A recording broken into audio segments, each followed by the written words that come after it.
CEO Lourenco Goncalves. Lourenco, good to have you. You've been a one-man wrecking crew in terms of kind of bringing the heat on this deal, especially given your relationship with the union versus Nippon Steel's. Why has it been so important to you to try to prevent this deal from actually happening? Yeah, actually, good morning, Dave. It's a pleasure to be with you this morning. Actually, my position all along was very constructive. My offer was done in a way that was prepared to make things to go through smoothly. And that's why I started with the union, the USW.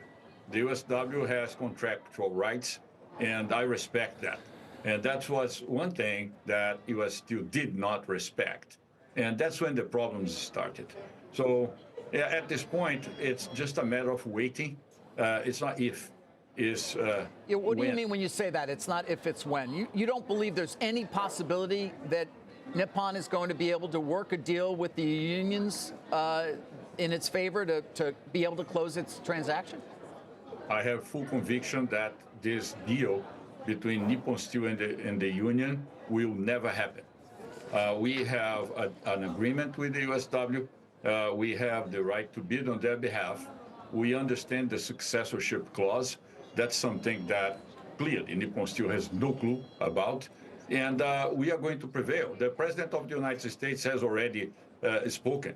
At this point, it's no longer the government will approve, the government will not approve. The government has already expressed their decision in terms of who should keep ownership of the assets, and it's not a company from Japan. Japan is not a friend. Japan in trade. Well, Japan would see that pretty differently, Lourenco, in terms of saying they're not a friend. I mean, it seems hard for some people to imagine that it could really be found to be a national security risk from a CFIUS review. And so how do you think this deal is going to fall apart then? Obviously, the president has indicated he wants the U.S. Steel to be domestically owned, but it's got to be through the CFIUS process, doesn't it? How are they found to be a national security threat? CFIUS will do their work, and CFIUS will generate a report that will land on the desk of the President of the United States. And then the President can accept, reject, or modify the report. So basically, the President can do whatever the President wants to do. And first, Director Brainard of the National Economic Council expressed the opinion of the government, and the Japanese did not understand. Then the President of the United States himself spoke loud and clear. And apparently, Nippon Steel, that started with an embarrassment with M&A, wants to transform this thing in a diplomatic problem between the United States and Japan. So if that's the case, let's do it. Let's play. Well, what influence have you had then on the Biden administration? Obviously, Dave McCall, who runs the United Steelworkers Union, we had him on yesterday. He clearly seems to have a strong influence on the president. Have you been behind that as well? We have a very, very strong partnership with the USW. It's unusual, it's not common, and it's a new thing that I believe it's about time for investors to take notice. We can work with organized labor in a constructive way. We don't need to be fighting, we need to be working together. That's what middle class is about. That's what union jobs, good paying union middle class jobs are about. And the President of the United States is fully committed with this type of agenda. So yeah. That's what we have. You know, but there are those who believe this has simply been your attempt to try to get Nippon Steel to agree to sell you the blast furnaces, take Big River, give you the assets you want, that you've waged this campaign largely to get them to the negotiating table, but they haven't been willing to do that. And then you've pulled the lever in terms of politically to try to get the Biden administration to come against the deal. Is that a fair perception? It's not. It's not. It was the perception until the President of the United States, President Biden, spoke loud and clear that the ownership of the assets should stay with the United States.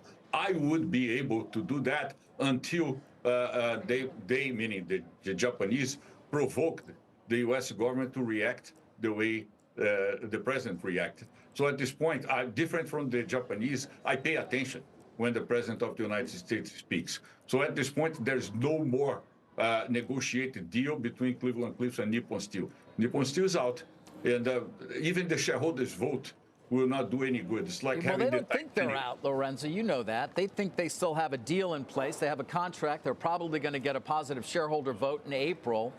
You seem to be saying something very different than what they would say, which is we still should be able to negotiate a deal with the unions, and why wouldn't the unions want to in some way versus just being left at U.S. Steel with no other company owning it? The problem is that the Titanic has already hit the iceberg. So at this point, there's no point in pretending that the ship is still sailing. The ship is sinking. It's sinking slowly, and we are very patient. We are not going anywhere. We're going to wait until the deal is unraveled, and we'll pick up the pieces at the other side. What does that mean, picking up the pieces on the other side? Yeah, because U.S. Steel is an ongoing concern, no future. Because of the way they disrespected the USW, the way they treated the union as a third-class citizens, there's no situation that Nippon Steel doesn't buy, because Nippon Steel is not going to buy, and the U.S. Steel continues as an ongoing concern. So someone is going to be at the other side, and you bet I will be there, and I will be able to. Well, you were there. You were there during the process as well. You bid $54 a share in cash and stock, obviously not far from what was the winning bid. But one of the concerns, Lorenzo, was the antitrust concern, the fact that the combined company, Cliffs and U.S. Steel, would have 95% of iron ore production in the U.S., 100% of blast furnace production, among other antitrust issues. How do you get people comfortable with the antitrust risk that clearly made U.S. Steel uncomfortable? Yeah, U.S. Steel got these excuses in order to be able to alienate the union. That's what happened. At the end of the day, automotive is competitive with mini mills, is competitive with electric arc furnaces. United States Steel themselves built Big River to produce automotive, to compete against us. Nucor is building a plant in West Virginia to produce automotive. Steel Dynamics just built a plant in Sinton, Texas to produce automotive. And we have to compete against imports, and we have to compete against other materials like aluminum. So we will handle that when the time is right with the DOJ, and we have a plan, and these things are easily resolved when you know what you are doing. Would you be willing to give shareholders hell or high water protection, against the antitrust risk? I'm not going to negotiate with you, Dave, but I know what it takes to get the deal done, and we're going to get the deal done. You're going to get the deal done. Again, yes. To come back to it, right now they have a contract to get bought for $55 a share in cash. And even though the president has said what he has said, nothing's changing that. I mean, I guess come back to this question of what gives you the confidence that this deal is a fail. At the very least, the clock is unforgiving. And coming June of 2025, and there's no deal, the deal expires. Another thing that can happen, if instead of having President Biden, we have President Trump, he gave me personal assurance that he will block the deal at the very beginning, if not on day one, for sure, at the very beginning of his tenure. Former President Trump told you he would block any deal as well? Yes. He said that to you? Have you spoken to President Biden? Has he given you the same assurance? I have not, but my partner, Dave McCall, is in direct contact with the White House, and we have assurance from the Biden administration as well. Lorenzo, to be continued, but certainly appreciate your taking time with us and helping explain your side of the story. Thank you. Thank you. Appreciate having me. You're welcome. Lorenzo Goncalves, CEO, of Cleveland Cliffs.